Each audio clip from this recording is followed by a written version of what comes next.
Cowabunga Corner Season 3.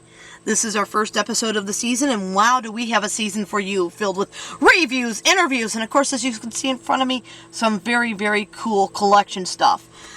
In this episode, we are going to talk about the thing I am asked about the most, which are these two turtle heads right here, which are actually from Ninja Turtles 3. So welcome to episode 1, where we get to go over actual Ninja Turtle costume parts from the third Turtle movie.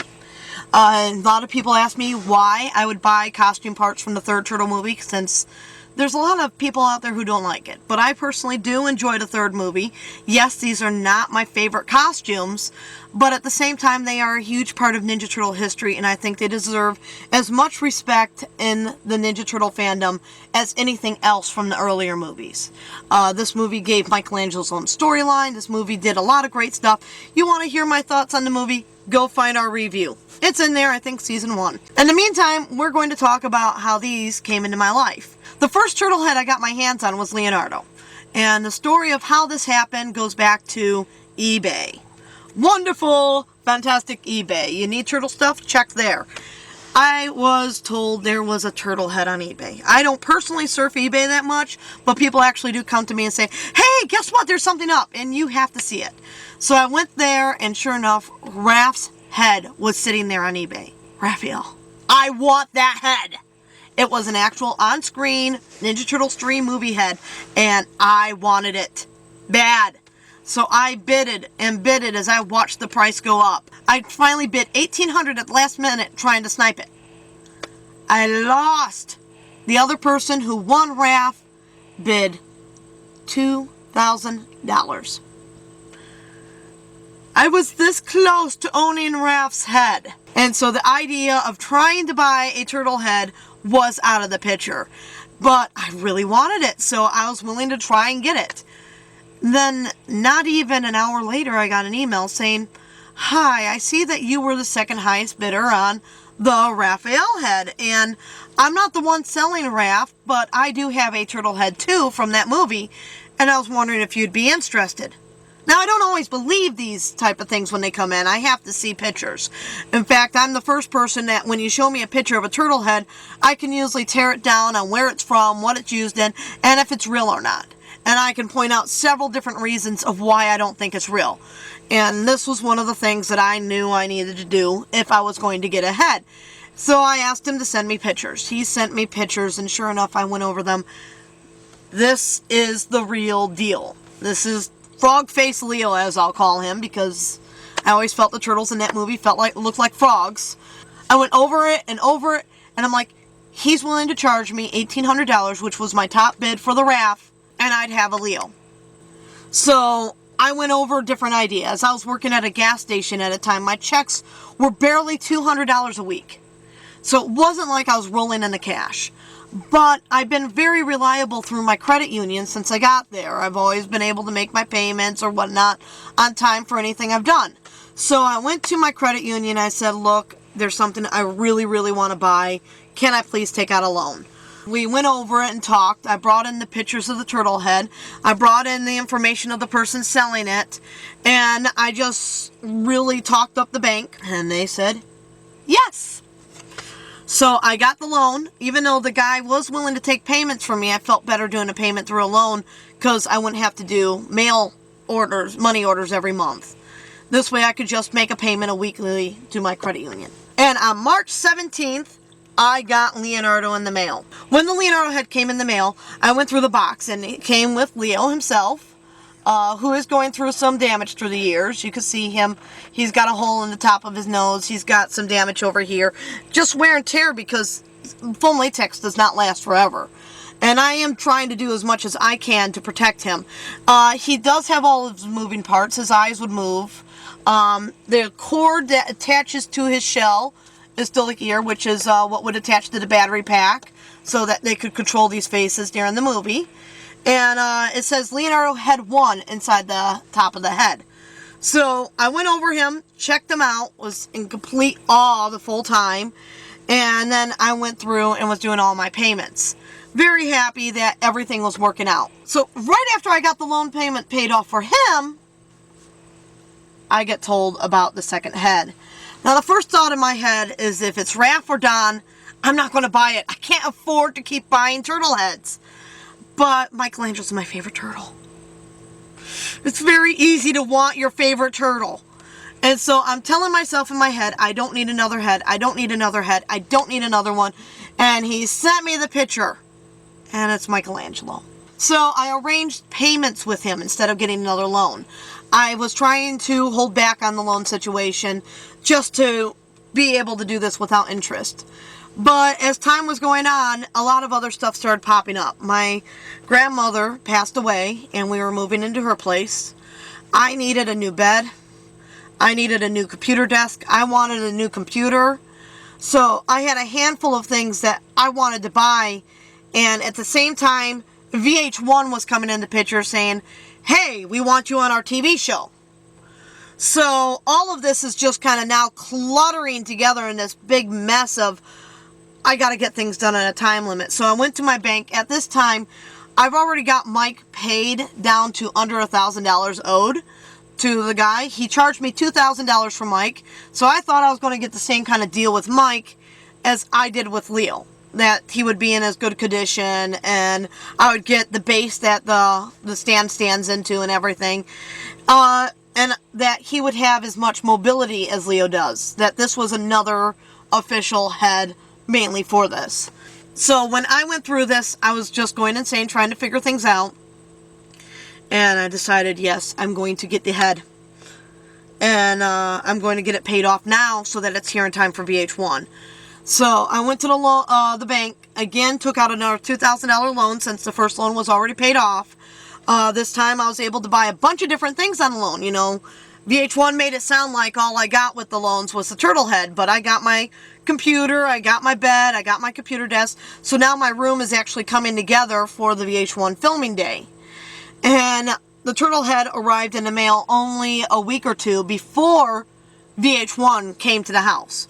The surprise with the Michelangelo head is really how bad of condition he came to me in. His bottom right cheek is really just, you can see the jaw. It had a huge hole in there. The bottom jaw itself, the teeth, is cracked right here down the jawline. It's actually got a broken jaw. And the base, the wooden board that the head base goes into, did not come with this head. So he charged me an extra $200 for a head that was in a really, really poor condition. I was not happy with this at all. Also, I found out that his eyelids don't really move. They're either stuck like this for some odd reason, or it's not the right head. What is interesting about the head is that he has these little knobs on the side of his bandana, like where I'm touching over here right now, to where the helmet from the Turtle 3 samurai costume would attach to the headband. But he also does have the same thickness of a battery strap as Leo does, and he has most of the other same controls. The only thing I'm not really getting to move is his eyelids, and I think it's really because of the poor condition he's in. They're stuck to the eyes themselves. They're just almost glued on there. So my Mikey head, if you're going to see any of my turtle heads, this is the head you will not see me bring out too often. I'll bring it here or there to get an autograph on the strap, but the head itself usually stays safe in a display case here at the house. Now, to take care of foam latex, there's quite a few things you need to know. One of which is that you cannot just constantly touch them. Yes, I've been touching them in this video, though most of the time I do not touch these guys because I don't want to wear their foam latex thin. And I know a lot of people, when they see these guys, they want to touch them. They want to find out what the turtles feel like. Well, if you want to find out how they feel, go pick up a Nerf ball. It's basically the same type of feeling, same type of texture, but a little thinner. In fact, a lot thinner. The skin itself is about this thick, because it wraps around the base inside there that controls everything. You got your head area where your face can fit into, which is covered up. And then on the other side of that cover, you have all the mechanics that actually make it so these turtles move. So these things are actually kind of heavy. They're about a good 15-20 pounds. And they're very hard to see out of. You can kind of see out of the mouth, because it's just a black cloth that blocks from people seeing in. And then there's the slit that everyone knows about that's right underneath the eyes.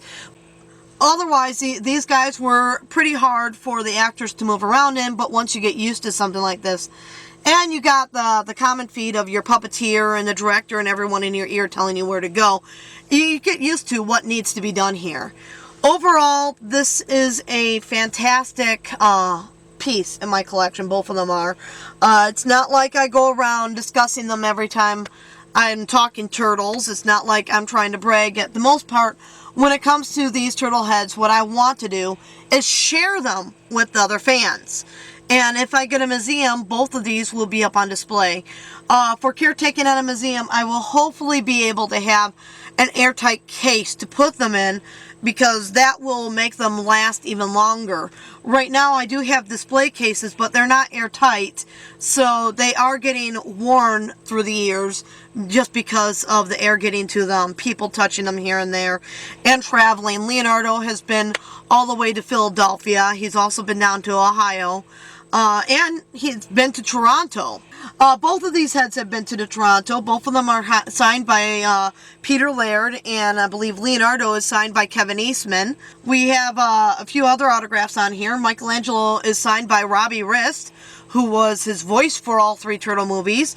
And Leonardo is actually signed by Jim Martin, who was his puppeteer, and we saw the interview of him on Cowabunga Corner number 21.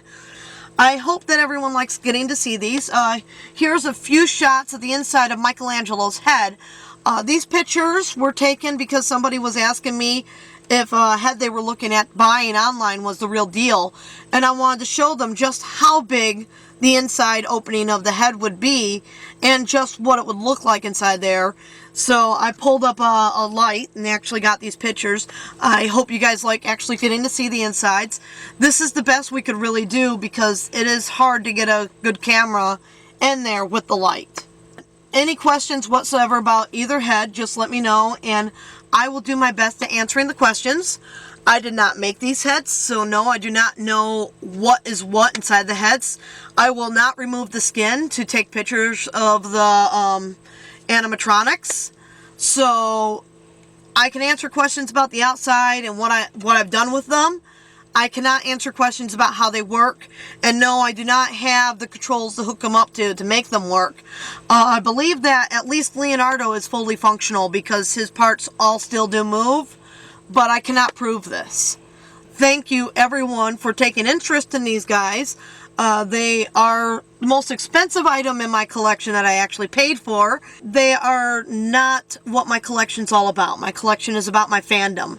And these things are just a part of that, a part of my history, and a part of the actual history of Ninja Turtles. And hopefully someday you too can say it's a part of your history and that you got the chance to go and see them live and get a good look at them. The most important thing for me to add on here is that VH1 made it sound like I got these loans and I'm not taking care of them type thing. People think I'm some crazy person that just got loans and still paying on them or something. These guys, I started buying them back in 2003, 2004 time. 2002 actually for Leonardo was when I started buying him. So when you look back at how long it's been, I want you guys all to know that these loans were not just paid off. They were paid off in advance. Both loans have been long since taken care of, and I never had any problems with any of my payments. These guys are fantastic. Again, I hope that you guys get the chance to see them sometime in person, and I hope you guys really enjoyed this episode. We'll see you next week on Cowabunga Corner.